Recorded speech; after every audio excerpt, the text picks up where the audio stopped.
mintakan dari PUPN yang mewakili supaya memberi penjelasan dalam hal yang dipertanyakan oleh pimpinan bank. Silakan Pak PUPN.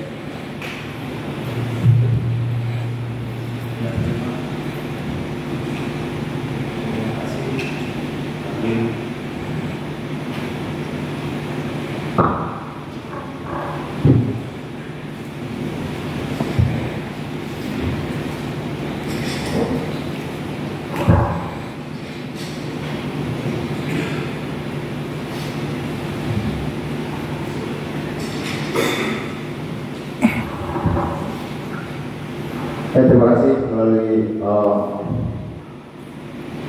Pak pimpinan eksekutif.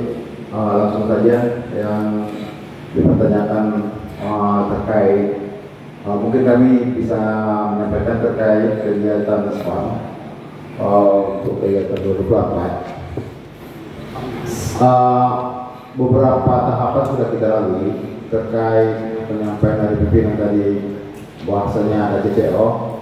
Kita sudah melalui beberapa pertemuan dengan pihak perencanaan, pengawasan, dan terakhir pun kita karena kita berdampingan di kejaksaan, kita juga meminta pertimbangan hukum. Sampai saat ini Pak, terkait Bapak Gotnoli itu finalisasi keputusan terakhir itu Pak tidak jadi dijawab Pak. Yang sebelumnya mereka meminta itu pipa HDPE itu tetap dengan perencanaan yang semula pipa GIP. Dan untuk item-item yang lainnya atau kegiatan yang lainnya baik ya di Mampang dulu memang ada beberapa yang kecewa tapi tidak begitu signifikan Pak, karena mungkin ada beberapa item dalam item penggalian dia terdeteksi sebelumnya di perencanaan terdeteksi dia penggalian tanah biasa. Jadi setelah dilakukan eksternal ada beberapa titik-titik yang memang dia harus penggalian tanah cadas dan diletakkan di jalan lingkungan atau rawa beton. Dan untuk rumah sakit tidak ada item CCO dan peraturan juga begitu Pak. Demikian Pak, terima kasih. Assalamualaikum warahmatullahi wabarakatuh. Sedikit pimpinan pendalaman. Begini Pak Kabir, kalau logika akal ketika surveyor itu menyurvei, ketika mereka menyurvei tentu mereka mempunyai satuan yang akan mereka kerjakan, seperti galian pipa tentu mengukur panjang pipa. Lantas tidak logis kalau dulu mereka menghitungnya itu konsultan ini kontrak di bulan berapa? 2023. Kalau tidak salah Pak, dia ditanggalkan di PABBD. Ya, di PABBD bulan berapa itu Pak? Kira-kira di bulan 11. Bulan 11. Lantas, kalau dulu dia menyurvei dengan galian tanah, durasi waktu yang begitu dekat dari bulan 11 2023 menuju kapan itu lalu? MCNO kira-kira 3 minggu yang lalu. Oke, bulan 6 saya anggap. Atau bulan 7. Lantas dari bulan 11 ke bulan 7 terjadi pembangunan yang luar biasa, yang awalnya jalan tanah tiba-tiba jadi jalan yang bercadas, batuan cadas atau rapat. Saya belum menerima akal saya ini. Apakah mungkin dana desa bangun rapat sehingga, atau jangan-jangan memang surveinya ini dari atas meja dan ini juga ke sana tanpa perlu dinengok. Karena begini Pak, ada nggak CCO kita yang atas 50%? Tidak ada Pak. Paling tinggi berapa persen Pak?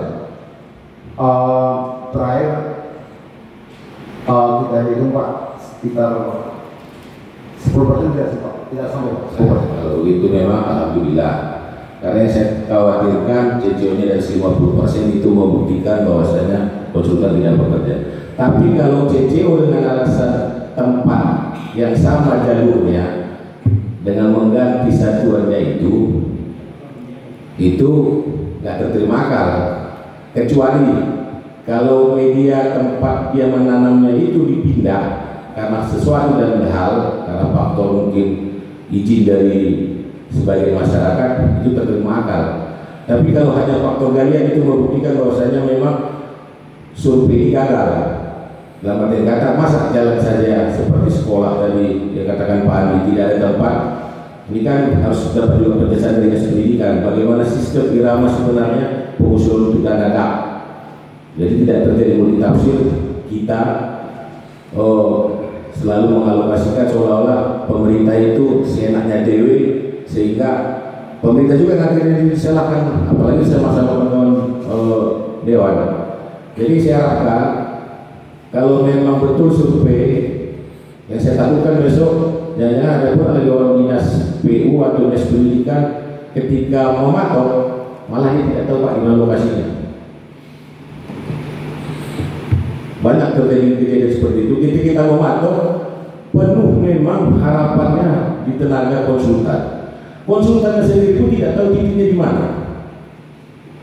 Saya pernah mengalami dulu itu seperti itu. Sehingga saya ketawa dalam hati, yang nyurvei siapa, seolah-olah tim dari dinasnya siapa. Alhamdulillah tidak ada yang tahu. Apalagi dinas pendidikan ini termasuk sekolah yang ramai, malah ada pengawasnya itu menanyakan di mana alamat sekolah ini. Jadi saya mohon ke depan, tolong beberapa dinas yang menggunakan konsultan memang betul-betul pendamping konsultan, kita paham betul di mana titik. Jadi jangan serta-merta karena seolah-olah pekerjaan itu telah dikonsultankan, kita membebankan semuanya kepada konsultan pengawasan. Karena dari alamat, saya meyakini kalau alamat ini bukan perusahaan Mandiri Natal, bisa saja mungkin dari luar provinsi, karena rata-rata konsultan itu di ibu kota provinsi. Mereka tidak akan mengenal betul bagaimana situasi yang ada di kabupaten kita. Jadi saya berikan. Tak mungkin ada dari Tegas Pendidikan di sini. Silakan dulu itu ditanggapi terkait perencanaan Anda di 2023 untuk APBN 2024. Kemudian Pak Inspektur dari hasil review yang Bapak yang kita amanatkan mulai beranggaran terkait dengan perencanaan ini dikaitkan dengan jawaban Bupati pada pengantar bahwa CCO itu dimungkinkan terjadi karena pelaksanaan perencanaannya tahun sebelum pekerjaan dimulai. Kita sudah berikan atau perlu kami buat rekomendasi khusus kepada perencanaan SPAM 2023 untuk anggaran 2024 atau perencanaan 2022 untuk pelaksanaan 2023 yang kemarin. Karena berulang lagi. Coba dulu dijelaskan ini Pak Kadis sama Inspektur. Ini saya boleh tambahkan sedikit masalah ini dinas pendidikan yang sering memang berulang serupa Pak sampaikan itu, bahwasannya karena saya berikan pertanyaan dalam hal di waktu LKPJ kepada Kabit Humas. Akan tetapi yang saya dapat jawaban dalam hal itu ada tender 5 kapal karena lokasi tidak tersedia katanya, termasuk juga orang-orang. Akan tetapi tahun ini berulang, Pak Kadis, di daerah saya Kota Baru, SD 120 Pasar Kota Baru. Tahun ini kita memperoleh bangunan 7 bangunan, lokal 2, ruang oleh, ruang guru, UKS. Akan tetapi di lapangan cuma yang muat ini 2. Tetapi SD 119 Pancinaran dia muat 7 bangunan, tapi yang masuk cuma 2. Di Pancinaran itu memang butuh lokal 2, butuh lab, butuh ruang guru, cuma yang masuk cuma 2. Ruang guru dengan ruang lab. Tetapi di Pasar Baru ini lokal cukup. Tapi tahun ini masuk ke lokal. Ruang lab 1, ruang guru 1, UKS 1. Tetapi tanah yang kosong dalam SD 120 cuma 2 yang muat. Dan itu pun tender terus terulang. Satu, yang keduanya dalam dinas pendidikan saya tengok ada beberapa tender ini. Kenapa saya bilang gitu? Di waktu bakal ini tender tidak boleh ulang lagi karena waktu tidak ada. Dan saya dapati cerita kawan-kawan di luar lebih kurang ada 5 yang gagal. Dan tidak bisa proses tender ulang kembali. Dan kita pernah galakkan di waktu era PBD harus kita jadwalkan ini dari bulan 2 lebih kurang bulan 3 secepatnya ini tender. Pada saat ini selalu bulan 7. Ini terjadi kerugian dalam daerah kita. Itu aja. Terima kasih. Assalamualaikum warahmatullahi wabarakatuh. Kalau jawabannya nanti kabarku jangan diberikan lagi karena banyak TTP gitu ya. Jawabannya jangan seperti itu ya. Nggak bisa kan? Sendiri Pak ya. Bismillahirrahmanirrahim. Assalamualaikum warahmatullahi wabarakatuh. Yang saya hormati pimpinan Lambar seluruh anggota atas ibu dengan sedikit langsung saja barangkali terkait dengan gagalnya proses tender akibat tidak ada lahan yang tersedia. Dapat kami sampaikan bahwa pengusulan dak fisik itu sekarang baik aplikasi Dapodik Sarpras namanya. Jadi sekolah itu yang langsung mengisi Dapodik Sarprasnya. Kebutuhan apa, kebutuhan fisik apa di sekolah itu mereka yang mengisi sendiri, mereka yang mengupload sendiri. Nah, persoalan ini, digitalisasi ini tidak semua sekolah menguasai. Oleh karenanya kasus tadi di Huta Bagot ada sekolah yang utuh tetapi tidak masuk, sementara yang lain yang sebentar Pak, saya teruskan dulu Pak, izin ya. Tapus, itu kasus di Tapus, setelah saya telusuri, ini di awal kepala sekolah mengupload kebutuhan 2 RKB. Pada saat itu mereka yakin yang menghibahkan tanah awal untuk sekolah ini mereka yakin diberikan. Tapi ternyata setelah berjalan, kementerian yang mengalokasikan dak untuk RKB di Tapus, tanahnya tidak ada. Ini langsung sekarang aplikasi Dapodik itu dari sekolah masing-masing, Sarprasnya. Huta Barat barangkali juga hampir sama kasusnya. Mereka mengupload kebutuhan, tetapi tanahnya tidak ada.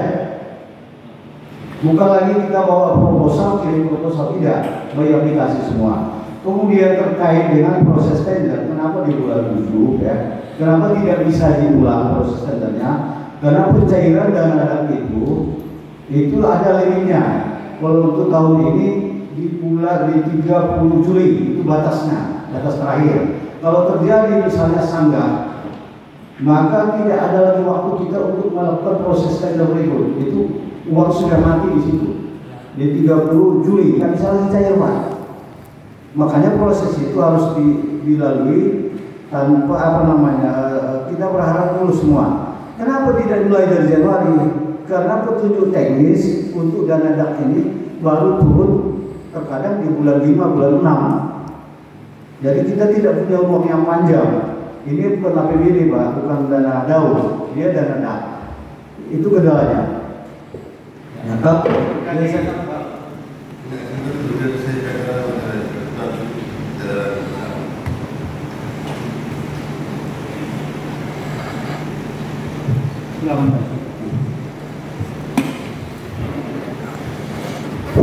Terima kasih.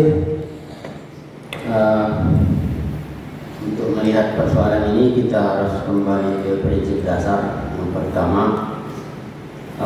bangunan negara harus berdiri di tanah negara. Itu dulu yang harus kita pegang prinsipnya. Apabila ada istilah hibah masyarakat segala macam, ini harus dilegalkan dulu kepemilikannya, baru kita bisa melakukan pembangunan gedung negara di atas tanah milik negara. Nah, jadi itu yang pertama. Yang kedua, tenaga pendidikan memang tidak akan bisa menguasai ilmu-ilmu infrastruktur. Kelemahan dari penyerahan kewenangan infrastruktur kepada Kementerian Pendidikan ataupun Dinas Pendidikan ini harus diimbangi dengan SDM yang sesuai. Apabila SDM-nya tidak sesuai, maka yang kita hadapi sekarang inilah dampaknya. Baik kepala sekolah yang harus mengurusi infrastruktur, kepala sekolah yang harus mengurusi anggaran administrasi, anggaran dana bos. Saya melihat bahwa memang konsepnya yang salah dari awal, sehingga kalau dulu bangunan seluruh infrastruktur itu dipusatkan di Kementerian PU ataupun Dinas PU, sekarang kewenangan itu untuk gedung sekolah itu diserahkan kepada Kementerian Pendidikan ataupun Dinas Pendidikan. Maka hal ini harus diimbangi dengan SDM yang sesuai.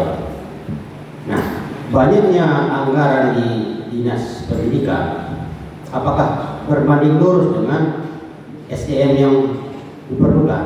Nah, ini penyebabnya sehingga carut marut yang kita hadapi sekarang ini tidak akan pernah berhenti apabila SDM teknik sipil yang mengurusi anggaran untuk infrastruktur ini tidak pernah kita cukupkan. Ini masih SDM PNS, belum fasilitator, pengawas apa itu namanya Bang?